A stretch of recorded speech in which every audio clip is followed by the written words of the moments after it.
สวัสดีเมื่อทุกคนเนาะกะพบกันอีกคลิปหนึ่งเมื่อก่อนนี้เราพาไปเบิ่งคลิปการกินเลือดแปลงปลาเนาะก็บ่เคยกินเลยเคยพาไปเบิ่งวิธีการขั้นตอนในการเฮ็ดเลือดแปลงปลาแต่มื้อนี้จะพามาเบิ่งการกินปลาสดๆปลาเต็นเนาะอยู่บ้านก็เคยกินแต่ว่าบ่เคยกินตัวใหญ่ขนาดนี้ผู้ใดยังบ่เคยกินมาเบิ่งว่ามันจะโหดขนาดไหนค่อยเคยกินก็อาจจะบ่โหดแต่ว่ามาเบิ่งเขากินแล้วมันตัวใหญ่นะโหดอยู่มาเบิ่งเขาจะเอาห้องแหเอาในน้องเนาะบ่ได้ข้างหน้าคือกันเฮาเฮ็ดปลาน้องก็น่าจะใหญ่อยู่ผักหอมเพิ่นก็มีผักหอมลาบผักเผ็ดหอมลาวหอมปอบนี่แหละเนาะผักตามไร่ตามนาที่เพิ่นมีเพิ่นปลูกแต่ว่าสิ่งที่ขาดบ่ได้แม่นมักปีเนาะที่เพิ่นมักใส่เพิ่นจะใส่มีหอมแผ่วนำเนาะมีใบมะนาวมะเขือบัวผักเทียมก็ใช้คือกับเฮาเฮ็ดทั่วไปนั่นแหละนี่เลยเนาะครับผู้ใดที่ยังบ่เคยเห็นแม่นก้อยปลานะแม่นเขาเอาปลานี่แหละเอาปลาตัวที่เขาปีกสุกมาฟักเนาะมาเฮ็ดลาบนั่นแหละเป็นก้อยปลานั่นแหละแล้วก็เอาน้ำส้มใส่ก็เป็นเถื่อเป็นก้อยปลาทั่วไปหั่นแหละต่างแต่ว่าต้องใส่ผักหอมหลายๆใส่ส้มหลายๆเพื่อไปดับความคาวเนาะแต่เบิ่งพิเศษจากว่าที่จุข่อยเคยกินในจุข่อยมันมักนอส้มนอไม่ส้มนะแต่คนเวียดนี่เขาจะเฮ็ดแบบว่าเอามะปีใส่หลายกว่านี่ก็มีมะแข้งเนาะมะแข้งนำกระเทียมมะแข้งมะเขือทั่วไปให้แหละผักหอมกินทั่วไปผักหอมหลายยิ่งดีเนาะเพื่อดับความคาวเดี๋ยวรีวิวไปเบิ่งตอนเพิ่นกินนี่เป็นปลาที่ว่าเขาลงไปเนาะเป็นปลาเดินปลาอินเดียปลาในปลานิล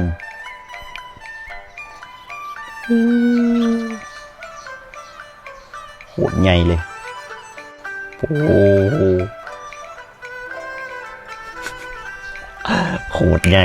คลิปนี้ครับคนที่บ่เคยกินปลาดิบแบบสดๆแบบนี้ก็อาจจะเสียวในนึงบอกเลยเอกลักษณ์อันนึงของเวียดนามก็คือเหล้าขาวเนาะก่อนกินข้าวต้องกินเหล้าขาวบ่เชื่อต้องลองไปยามเวียดนามเบิ่งส่วนหลายเลย 90% มันต้องกินเหล้าก่อนกินข้าวโอ้โหแต่ปลานี่โคตรเยอะเลยกินปลานี่เลยว่ะโอ้โหอันนี้ปลานิลซ้ำนี่ถือว่ายังพอรับได้โอ้โหแต่ก็ใหญ่สุดละโอ้โหคำเดียวเลย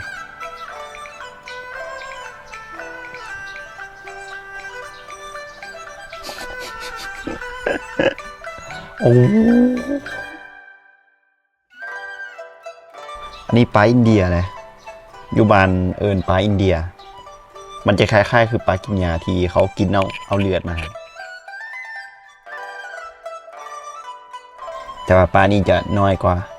ตัวน้อยตัวสั้นกว่าปลากินยา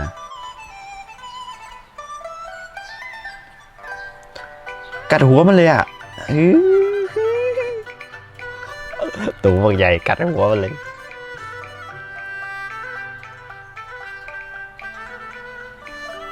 โหดสุดนี่โอ้นี่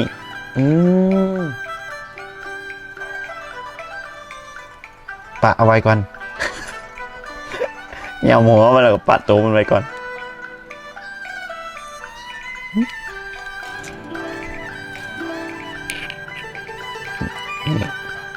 เอาน้ำยามใส่โอ้โหกัดอีกโอ้ใส่มันออก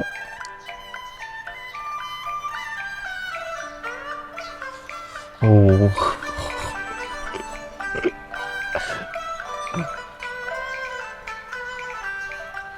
เป็นไงพูดโตโคตรใหญ่อ่ะ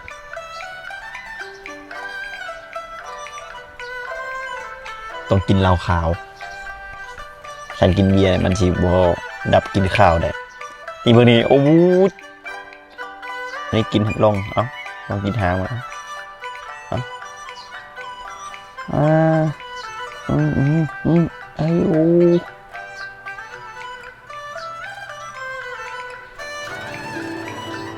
เราคุณมีเนาเนี่ยเนื้อเราได้หลังร้อยเลยครับนี่กินแล้ววันนี้กัดหางใช่กว่าเนี่ยใหญ่กว่านี่ต้องเบยอยู่đấy được rồi đấy máu me lên mặt kìa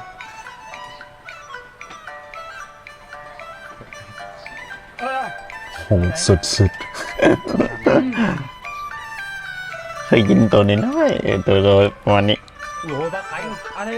สูงสุดกับหอด2 นิ้วรุ่นนี้นี่โยมจัดกันแล้ว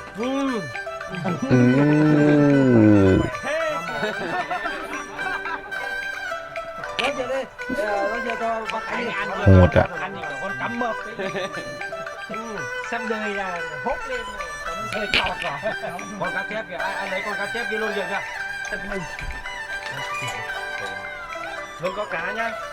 cá thì đây là bên dưới này có thớt con nào không ôi chuỗi ตัวประมาณนี้ถือว่าพอหับได้มัน2 นิ้วนี่ sợ người ta ăn mất của nó ong đi đấy ต้องเอาหัวมันเข้าเทคนิค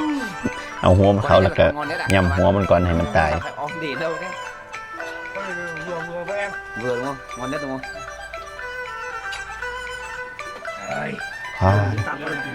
chú Vinh chơi con to thế bác Khánh ăn rồi mình thèm cái đấy rồi เอางับ cá hôm nay อย่าง2 ตัว to không được con nhỏ đâu ăn đầu มันตัวใหญ่อ่ะ mấy bác Khánh em đuôi nó dài quá mình ăn đầu á về anh em cả người nhá กินหัวมันยำหัวมันกินแบบซิวๆเลย phục cứa lại nữa đúng không cho anh เอาอีกตัวหนึ่ง mình gặp người nhá ไปกัดหางมัน tuyệt vời giòn không em đúng dài giòn sụt sụt giòn dài ăn đầu nó giòn Hột. đúng không ăn đuôi nó dài lắm ngọt nước lắm đây sống mà đồ ăn đây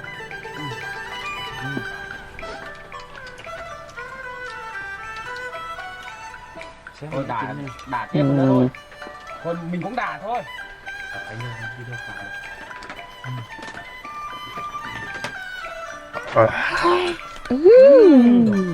โอ้โห cay quá ớt quá cay cay quá mà vẫn ăn thêm ớt ăn rượu lên đúng thì mình có ăn mình sẽ ăn con nhỏ mình chơi con to thì được mình chơi con đấy này ăn đi mình ăn đi ui không có con nhỏ nữa nè hoa ban ăn với con nhỏ chưa ta mỗi con 5 con là Hà Ban ăn 4 con rồi thì em ăn mày ăn con nhỏ này nha ตัวมันโคตรใหญ่เลยแบบประมาณ3 นิ้วไปยาวมันหูกว่า cắm vào lưỡi à แม่โอ้โหโย chớm đi nhỉ cảm ơn con này các thầy không ăn đi con này ăn đấy thôi mình chơi con này nha anh em นี่ này mày quá คนใช้เสื้อแดงนี่คือว่า เห็นเรากินหลายๆอย่างเนี่ยโหดทุกอย่างเลยเนี่ยจะเป็นยูทูบเบอร์ของเวียดนาม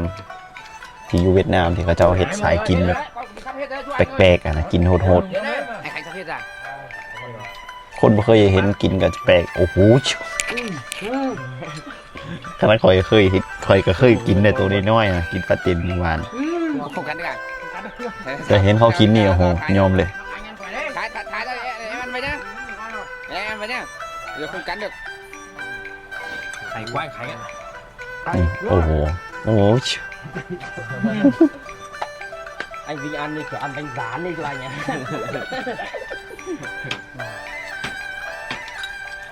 คนละตัวเลยแล้วเลย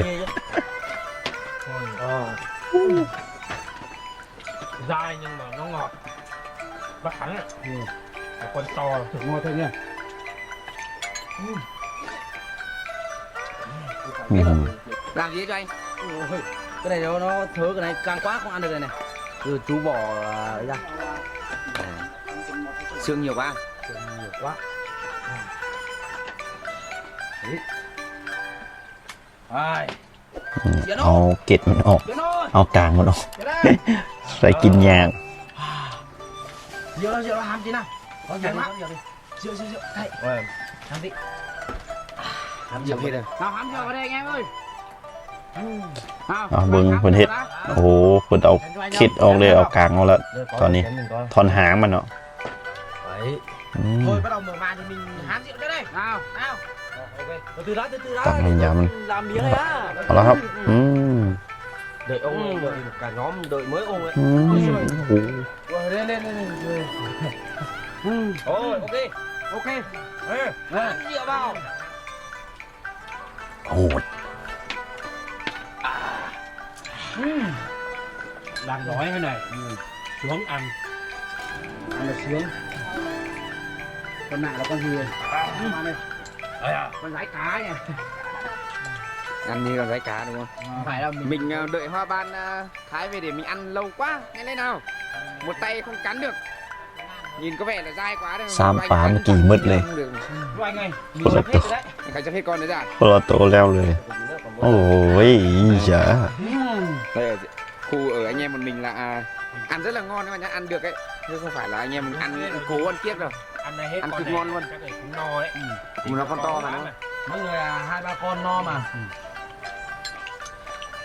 thịt nó ấy nhỉ thịt nó cảm giác ngâm với măng chua nó không còn đỏ đấy nhỉ nó tái luôn nhỉ mà xương của nó các chú nhai được hết đúng không Tành nữa. Ủa sắp hết rồi à? hết rồi Ngồi đây ăn đi. Ăn khỏe đi. Ăn mạnh vào đi. โอ้โห Ngon mà. มืดเลยสามปลา Chỗ đấy có nhiều xương đúng không Chó thì ngon thật nhưng mà nó nhiều xương. Dài. Xong rồi cháu hết xong một con rồi đấy. thơm hết một con ra con thứ hai ra Thơm kiếm nào con làm rồi nhỏ thế. Ôi, con rồi coi như thơm ăn nhanh đấy nhỉ con này nữa thôi. Đấy.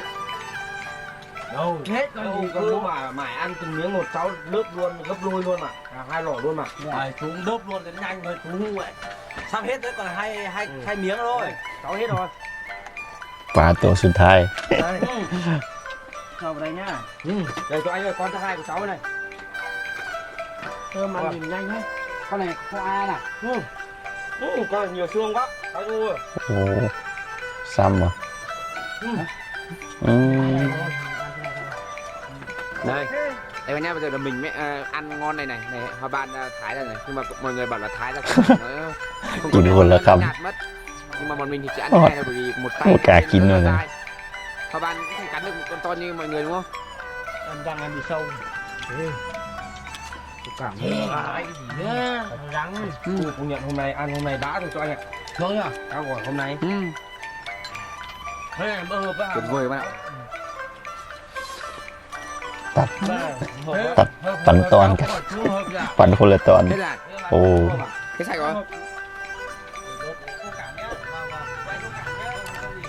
โหดคือว่า